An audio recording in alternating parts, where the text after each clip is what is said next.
Sir, आपको क्या आवश्यकता पड़ी कि सीधे संयुक्त राष्ट्र के जो सेक्रेटरी जनरल है उन्हें ही लिख दिया आपने कि ये बायोलॉजिकल वॉरफेयर या केमिकल वॉरफेयर पे या उनके संशोधन पर रोक लगानी चाहिए? उसका रीज़न है ये कोरोना वायरस।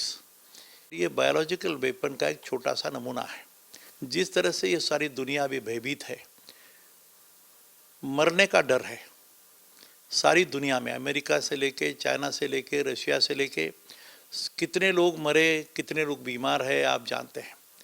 ऐसे वक्त कभी कभी लगता है कि मैंने जब चर्चा हुआ हमारा, बड़े साइंटिस्ट हो, थिंकर्स हो, फिलोसोफर्स हो, तो सबका कहना ये है कि ये केमिकल वेपन्स या केमिकल और बायोलॉजिकल वेपन्स का निर्मित और उसका यूज़ करने का प्रयास, इसका रिसर्च है, उस पर रोक लगाना जरूरी है। उसके तहत हमने अभी कौन कंट्रोल कर सकेगा ये भाई? ये तो United Nations, the security council किसके लिए? सारी दुनिया का सिक्योरिटी करने के लिए। लेकिन बड़े दुर्भाग्य से सिक्योरिटी काउंसिल और even the WHO, the world health organisation, which has a great concern with health, ये हेल्थ के बारे में जो भी प्रॉब्लम है, ये दो संस्था है, तो हमें ऐसा मानना है कि ये दोनों संस्थाओं ने इकट्ठा आके बैठ के मीटिंग होनी चाहिए, WHO का और सिक्योरिटी काउंसिल का, और ये दोनों ने मिल के ये बायोलॉजिकल वेपन्स या केमिकल वेपन्स का जो निर्मित चालू है उसको कम करने का प्रयास जरूरी है। इस पे पाबंदी लगाने का जरूरी है। इसलिए हमने डायरेक्टली लिखा है, भारत को इसमें एक दिशा दिखाने का काम करने की ज़रूरत है। इसलिए हमने हमारे पंतप्रधान नरेंद्र मोदी साहब को भी लिखा है कि भाई आप लीड करो, इनिशिएटिव ले लो। Some wise man have to come together. सब लोगों को, अच्छा लोगों को इकट्ठा के, जानकार जो संत है, शास्त्रज्ञ है, तत्वज्ञ है, फिलोसोफर्स है, प्रयास है हमारे वर्ल्ड पीस यूनिवर्सिटी के माध्यम से। और आप सबको मेरी रिक्वेस्ट है कि इसके बारे में आप भी सब लिखें कि भाई सिक्योरिटी काउंसिल और वर्ल्ड हेल्थ ऑर्गेनाइजेशन, इन दोनों का एक ज्वाइंट मीटिंग बनाकर कोई रूल्स बनाने चाहिए। तो व्हाट वुड यू से? कहा जा रहा है कि भारत नेतृत्व कर सकता है, प्राइम मिनिस्टर नरेंद्र मोदी ने नेतृत्व करना चाहिए ये पूरा जो UN और इसका WHO।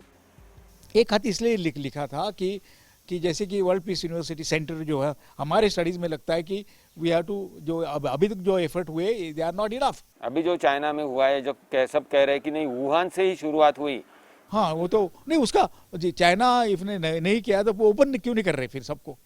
जस्ट कि एक independent panel across the country का, लेट देम इन्वेस्टिगेट। हाँ, तो सबकी सुई है, अगर आप ओपनली इन्वेस्टिगेशन पहले इस दिन से बोलना चाहिए। हाँ, बोलना चाहिए। वो करने को तैयार नहीं है। हाँ, अभी बोल रहे कि करेंगे, करो वगैरह वगैरह के ऊपर ध्यान देंगे जो लेटर आपने लिखा है। नहीं, और वो तो क्या होता है कि ध्यान कैसे, सब ध्यान अट्रैक्ट किया जाता है। ध्यान अट्रैक्ट किया है कि एक पीस यूनिवर्सिटी में रिकमेंडेशन आई है, इसकी रिकमेंडेशन आई है, ये तो मुझे लगता है कि जो जिस तरह से, जिस मॉरल स्ट्रेंथ से हमने लिखे, तो उसमें वो उसका तो वो नोटिस करेंगे कि जब एक राष्ट्र की संस्थाएं मानती हैं, इतर राष्ट्र के लोग भी जहाँ जहाँ नुकसान हुआ है, उनके भी प्रधानमंत्री, उनके भी राष्ट्रपति को लिखना चाहिए ये बात कि आप हमारे साथ में आइए सब मिल करके इस महाविपत्ति का मुकाबला तो करें ही करें, लेकिन इस महाविपत्ति का फिर से दोबारा कोई हिम्मत ना करे इस प्रकार का काम करने के लिए, इसके लिए भी प्रयत्न करना चाहिए। और इसलिए इसकी बात का जो है वो संयुक्त राष्ट्र संघ में ही इसका निवारण हो सकता है। तो आज के दिन विश्व में 15 राष्ट्र ऐसे हैं जहां बायोलॉजिकल वॉर, जीवाणु युद्ध के ऊपर में रिसर्च चल रहा है, शस्त्र बनाने की तैयारी कर रहे हैं। उसमें महाशक्तियां भी हैं जहां लाख के ऊपर लोग मारे जा रहे हैं, वो लोग भी यही काम कर रहे हैं। यूरोप में कई देश हैं, चीन तो है ही है, ऑलरेडी उस पर काम कर रहा है। लेकिन संयुक्त राष्ट्र संघ के माध्यम से एक ऐसी व्यवस्था बनाई जाए कि दुनिया में फिर इस प्रकार की महामारी, बीमारी, इस प्रकार का दुष्कर्म जो है वो ना हो।